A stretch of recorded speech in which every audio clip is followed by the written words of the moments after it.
வணக்கம். உங்க பிசினஸோட முதுகெலும்பே உங்க கமர்ஷியல் வண்டிங்க தானே? அப்போ அந்த வண்டிகள பாதுகாக்கிற கவசம் தான் கமர்ஷியல் வெஹிக்கிள் இன்சூரன்ஸ். இது வெறும் சட்டத்துக்கு மட்டும் இல்ல, உங்க பிசினஸோட ஃபினான்ஷியல் பாதுகாப்புக்கும் இதுதான் அடித்தளம். வாங்க, அத பத்தி முழுசா தெரிஞ்சுக்கலாம். சரி, வாங்க நேரா விஷயத்துக்கு வருவோம். நீங்க உங்களையே கேட்டுக்க வேண்டிய ஒரு ரொம்ப முக்கியமான கேள்வி இதுதான். உங்க கமர்ஷியல் வண்டிக்கு இப்போ இருக்கிற இன்சூரன்ஸ் ஒருவேளை ஏதாவது பிரச்சனைன்னா உங்கள முழுசா காப்பாத்துமா? இந்த கேள்விக்கு இந்த விளக்கத்தோட இறுதியில உங்களுக்கே தெளிவான பதில் கிடைக்கும். சோ, இன்னைக்கு நாம என்னெல்லாம் பார்க்க போறோம்னு ஒரு சின்னதா பாத்திரலாம்.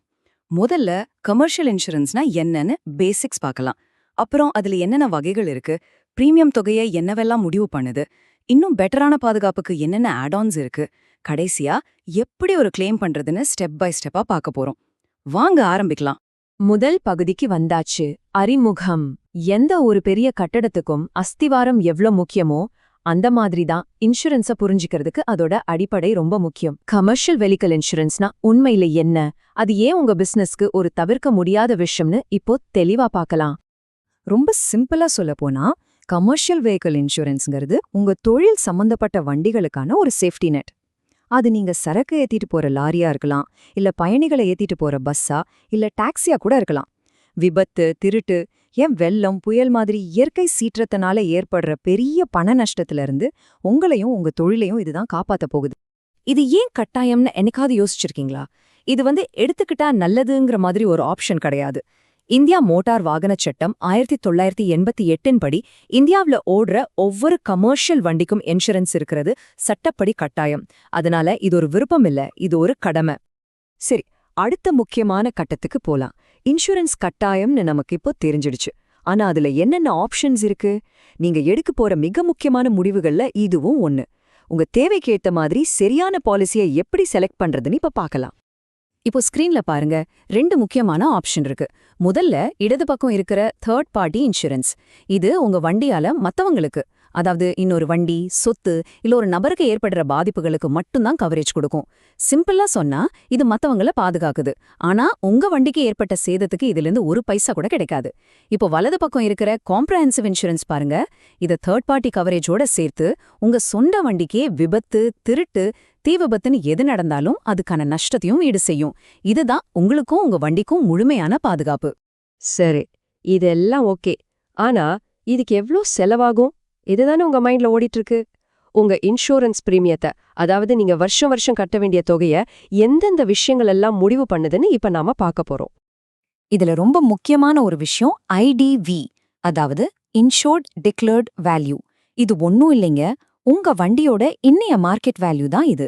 ஒருவேளை வண்டி திருடு போயிட்டாலோ இல்ல மொத்தமா டேமேஜ் ஆகிட்டாலோ இன்சூரன்ஸ் கம்பெனி உங்களுக்கு கொடுக்கக்கூடிய அதிகபட்ச தொகை இந்த ஐடிவி தான். ஐடிவி அதிகமா இருந்தா பிரீமியம் கொஞ்சம் அதிகமாகும், ஆனா உங்களுக்கு கிடைக்கிற பாதுகாப்பும் அதிகமா இருக்கும். ஐடிவி மட்டும் இல்ல, உங்க பிரீமியத்தை இன்னும் சில விஷயங்கள் பாதிக்கும். இங்க பாருங்க, உங்க வண்டி என்ன வகை, ட்ரக்கா, பஸ்ஸா இல்ல டாக்ஸியா, அதோட வயசு, மாடல் என்ன, பெட்ரோலா டீசலா, வண்டி எந்த ஊர்ல ஓடுது, சிட்டியா இல்ல கிராமமா, இது எல்லாமே உங்க பிரீமியத்தை முடிவு பண்ணும். கடைசியா ஒன்னு இருக்கு பாருங்க, நோ கிளைம் போனஸ். அத பத்தி அடுத்த ஸ்லைட்ல இன்னும் டீட்டெயிலா சொல்றேன். நோ கிளைம் போனஸ், அதாவது என்சிபி. இதுக்கு இன்னொரு பேரு சேஃப் டிரைவிங்குக்கான ஒரு ரிவார்டுனே சொல்லலாம். நீங்க ஒரு வருஷம் முழுக்க எந்த கிளைமும் பண்ணாம வண்டிய பத்திரமா ஓட்டுனீங்கன்னா அடுத்த வருஷம் பிரீமியம் கட்டும்போது உங்களுக்கு ஒரு நல்ல டிஸ்கவுண்ட் கிடைக்கும். இந்த டிஸ்கவுண்ட் வருஷா வருஷம் அதிகமாகிட்டே போகும். இது மூலமா நீங்க கணிசமான பணத்தை மிச்சப்படுத்த முடியும். உங்க பேசிக் பாலிசி ஒரு நல்ல ஷீல்டு மாதிரி. ஆனா சில எக்ஸ்ட்ரா பவர் அப் சேர்த்தா அந்த ஷீல்டு இன்னும் ஸ்ட்ராங் ஆகும் இல்லையா? அதுதான் இந்த ஆட்-ஆன்கள். இது உங்க பாலிசிய இன்னும் பலப்படுத்தும். வாங்க அது என்னென்னு பார்க்கலாம். இதோ ரொம்ப பிரபலமான சில ஆட்-ஆன்கள். ஜீரோ டெப்ரிசியேஷன் எடுத்தீங்கன்னா பாகங்கள் மாத்தும்போது அதோட தேய்மானத்துக்காக பணத்தை பிடிக்க மாட்டாங்க, முழு தொகையும் கிடைக்கும். இன்ஜின் ப்ரொடெக்ஷன் எடுத்தா இன்ஜின்ல ஏற்படுற பெரிய பாதிப்புகளுக்கு கவரேஜ் கிடைக்கும். நடு ரோட்ல வண்டி நின்னுடுச்சா ரோட் சைடு அசிஸ்டன்ஸ் உதவும். இது மாதிரி நிறைய இருக்கு. உங்க தேவைக்கேத்த ஆட்-ஆனை செலக்ட் பண்ணா உங்க பாதுகாப்பு இன்னும் அதிகமாகும். சரி, இவ்ளோ பாதுகாப்பா இருந்தும் ஒருவேளை ஏதாவது நடந்துட்டா அப்போ என்ன பண்றது? இன்சூரன்ஸ் பணத்தை எப்படி கிளைம் பண்ணி வாங்குறதுங்கிற அந்த முக்கியமான நடைமுறைய இப்ப சிம்பிளா புரிஞ்சுக்கலாம். ஒரு விபத்து நடந்தா பதட்டப்படாதீங்க. கிளைம் பண்றதுக்குன்னு தெளிவான ஸ்டெப்ஸ் இருக்கு. ஃபர்ஸ்ட் ஸ்டெப், கொஞ்சம் கூட லேட் பண்ணாம உங்க இன்சூரன்ஸ் கம்பெனிக்கு ஃபோன் பண்ணி சொல்லுங்க.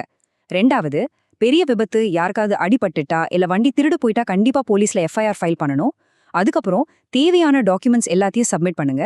சர்வேயர் வந்து வண்டியை செக் பண்ணி டேமேஜை கணக்கிடுவார். எல்லாம் அப்ரூவ் ஆனதும் வண்டி ரிப்பேருக்கு போகும். கடைசியா பில்ல ஒன்னு கேரேஜ்க்கே இன்சூரன்ஸ் கம்பெனி கட்டிடும், இல்லனா நீங்க கட்டின பணத்தை உங்களுக்கு திருப்பி கொடுத்துருவாங்க. இந்த ஸ்டெப்ஸை ஃபாலோ பண்ணா போதும், எல்லாம் ஈஸியா முடிஞ்சிரும். சோ நம்ம ஆரம்பிச்ச இடத்துக்கே மறுபடியும் வருவோம். இப்ப சொல்லுங்க, நாளைக்கே ஒரு விபத்து நடந்தா அத சமாளிக்க உங்க இன்சூரன்ஸ் பாலிசி உண்மையிலேயே தயாரா இருக்கா? ஒரு நிமிஷம் யோசிங்க. இன்னைக்கே உங்க பாலிசி டாக்குமெண்ட்டை எடுத்து பாருங்க.